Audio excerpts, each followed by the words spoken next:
Salut à tous! Alors je suis très heureuse de vous retrouver aujourd'hui pour ce budget prévisionnel du mois de septembre.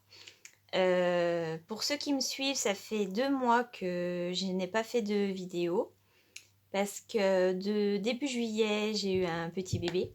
Donc du coup, on a un petit peu mis entre parenthèses le système des enveloppes.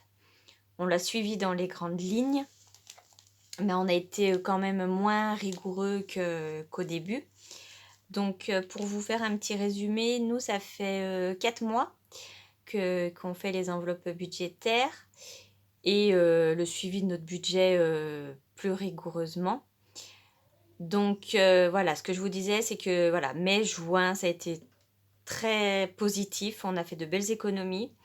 Sur juillet, ça a été aussi, on s'est maintenu.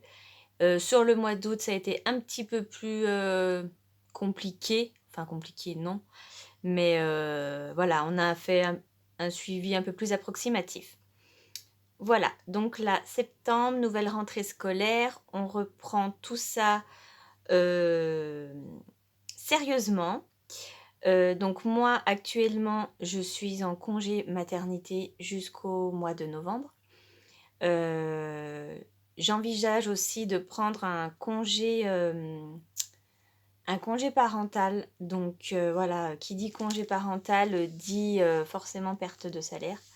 Donc on va essayer de mettre un max de côté septembre-octobre. Voilà, pour faire face après pour les 6 prochains mois qui s'annoncent un peu plus serrés au niveau rentrée d'argent. Donc on commence tout de suite avec mon budget pour le mois de septembre. Donc le mois de septembre est déjà bien entamé. Mais bon, j'ai quand même tenu à revenir ce début d'année. Donc pour ceux qui m'ont suivi, j'ai refait un petit peu, j'ai fait mes propres tableaux, mes propres trackers, tout ça. Et en fait, c'est en faisant qu'on se rend compte de ce qui va, de ce qui va pas. Donc du coup, j'ai tout revu mes outils en fait. Donc là, j'ai simplifié tous mes tableaux. Mes tableaux étaient bien plus... Enfin, je m'étais compliqué la vie pour pas grand-chose. Donc j'ai tout simplifié. Donc on va commencer tout de suite avec les rentrées d'argent. Donc on est à 4215 de rentrées d'argent. C'est exceptionnel parce qu'on a eu des primes, mais normalement on n'est pas à tant. Donc on va pouvoir en mettre, j'espère, on va pouvoir en épargner une bonne partie. Enfin une bonne partie, j'espère au moins 500 € d'épargne, on verra. En dépenses fixes, donc j'ai toujours, voilà, loyer, crédit. Ce qui change par rapport à avant, c'est qu'on a acheté une voiture, on n'avait pas de crédit auto jusqu'à maintenant. Là, on a acheté une voiture, donc on a 194 € en plus. Voilà, donc mes dépenses fixes, crédit, dette, on est à 1110 €. Ah oui, une autre chose aussi, c'est que là, je ne l'ai pas fait pour le loyer et le crédit, mais j'ai arrondi en fait à l'euro supérieur parce que c'était trop compliqué avec les virgules. Et en fait, il n'y a pas une grosse différence. Donc voilà, j'ai fait comme ça, j'ai arrondi. Donc ensuite, mes frais fixes, on est frais bancaires 15 €. J'ai mes impôts 42, internet télé 43, les téléphones, les assurances, EDF, la salle de sport qu'il faut que je résilie parce qu'en plus là, j'avais une offre pendant un an et là ça vient d'augmenter. Et honnêtement, ça fait un an que je ne vais plus, donc faut que je résilie ça. La mutuelle, Orchestra et j'ai résilié le mois dernier Netflix. Voilà, donc là on est à 536 €. Ensuite, j'épargne aussi tous les mois pour mes provisions. Je fais des provisions sur charge de 193 €. Ça, c'est ce que je mets de côté pour payer ce qui est voilà, les impôts, l'entretien de notre poêle à granulés, l'eau qu'on paye 2 fois par an. Voilà, ça, c'est des factures. Quand elles nous tombent dessus, c'est des grosses factures. Donc, je préfère mettre de côté un petit peu tous les mois. Voilà pour ce qui est de ça. Donc, si on fait nos totaux, on en est à 1839 € de dépenses fixes. Ce qui nous donne un budget variable et une épargne de 2376 €. Donc moi, en dépenses variables, du coup, ça c'est ce qui se retrouve dans mes enveloppes. J'ai augmenté depuis le mois d'août de 100 euros. J'étais à 1004, là on est passé à 1005. Voilà, on a augmenté, bah, surtout, enfin c'était surtout pour les courses d'ailleurs. Courses essence, hein, vous savez, toutes les augmentations. Donc on a augmenté de 100 euros pour être un peu plus à l'aise. Voilà, donc ça on en reparle après. Je vous présenterai mon nouveau petit classeur. Donc ça on en reparle après des montants. Donc voilà, on a à 1500 euros de frais variables. Du coup, ça nous fait, on récapitule, 4215. Le total de mes dépenses fixes et variables, on est à 3339 euros. Ce qui nous donne en théorie une épargne de 876 euros. Donc moi, je ne vais pas épargner cet argent immédiatement. Je préfère attendre la fin du mois parce que les mois précédents, on a eu des imprévus. Et du coup, voilà, ça me fausse tout. Donc je préfère vraiment attendre vraiment voilà, de savoir ce qui me reste à la fin du mois pour épargner. Donc voilà, voilà pour ce qui est du budget.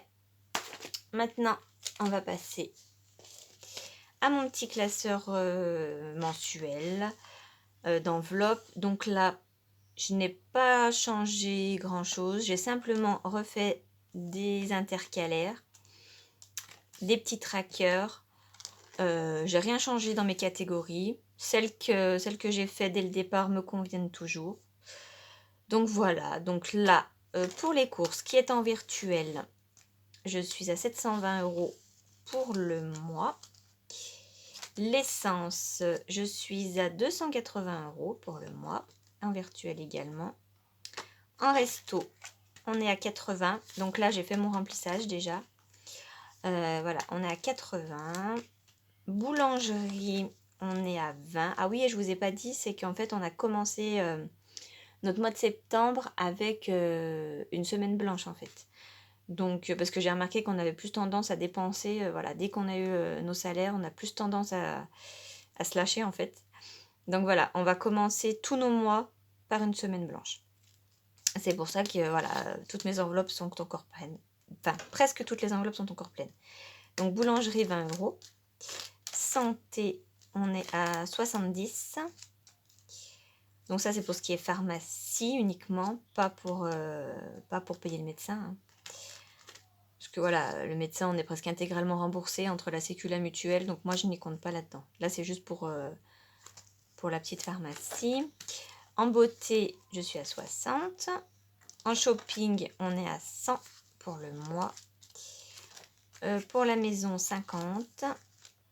En loisirs, on est à 50 aussi. Et en divers, on est à 70. Donc voilà. Voilà, pas grand chose à changer. Pour l'instant, rien de particulier. Et voilà, ce que je voulais aussi vous montrer, c'est ça. Mon petit classeur d'épargne que j'ai simplifié aussi.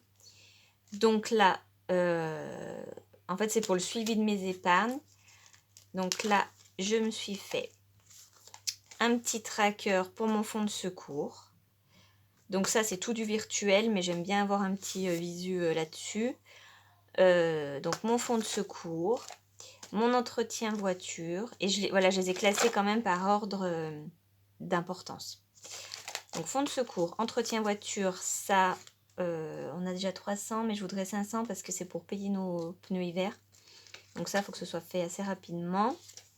Noël qui arrive assez vite. Les anniversaires. Déjà pour les vacances de l'an prochain, ça coûte tellement cher, donc on a déjà commencé. Ça, c'est pour le permis. Mon grand a eu 16 ans, donc on commence à mettre de côté pour le permis. Voilà pour ce qui est de mes épargnes virtuelles. Ça, c'est les priorités. Ensuite, je me suis fait aussi des petits défis. Donc ça, c'est vraiment... c'est pas ma priorité du tout. Mais je trouve ça sympa, surtout les billets de 5. Je trouve que ça marche très bien. Je les avais fait pendant les 4 derniers mois et ça nous a bien servi pour les vacances, pour se payer des petites glaces, des choses comme ça. Donc là, je referai le défi de 5 euros. Et aussi, j'ai fait le défi 2 € et 1 euro. Voilà, donc je me disais, comme Noël arrive, ça peut peut-être nous payer une partie du repas de Noël, un petit plaisir, voilà. Donc voilà pour ce qui est de mes défis. Voilà, j'en ferai pas d'autres, je pense que ceux-là c'est déjà bien. Ensuite, ça, c'est mes petits trackers pour mes épingles virtuelles, de ce que je vous disais tout à l'heure, mes 193 €. Voilà, j'ai mon suivi ici. Donc c'est pour l'eau. Voilà, je sais où j'en suis, je sais quand est-ce qu'on reçoit les factures. La bouteille de gaz aussi, la taxe TV. Les granulés de chauffage, bah ça, si j'ai que 80 €. Mais je pense que vu le prix, la flambée des prix des granulés, je pense qu'on va se rentrer une palette d'ici la fin du mois. Voilà, l'entretien du poêle, la sauce et l'entretien du chauffe-eau. Donc ça c'est ce que je mets de côté obligatoirement tous les mois. Et ensuite, mes épargnes vont dans le reste. Voilà. Donc voilà, on est reparti sur de bonnes bases début septembre. J'espère qu'on pourra mettre au moins 500 € de côté. Et ben voilà pour moi pour aujourd'hui. Donc maintenant, je vous promets pas de faire... c'est un petit peu compliqué pour moi de vous tourner des vidéos toutes les semaines. Donc je préfère vous dire que je vous tourne une vidéo pour mon bilan fin septembre. Une vidéo du coup pour mon budget prévisionnel en début de mois. Et voilà, si je peux tourner d'autres vidéos entre temps, je le ferai bien évidemment. Si j'ai des bons plans, des petites modifs, tout ça, je le ferai. Sinon, vous pouvez me suivre aussi sur Insta. Je publierai plus. C'est plus facile pour moi de publier sur Insta que de tourner une vidéo. Donc voilà, n'hésitez pas à me rejoindre sur Instagram. Et bien voilà, c'est tout pour moi pour aujourd'hui. Je vous souhaite un beau mois de septembre. Et je vous dis à très vite. Bye bye.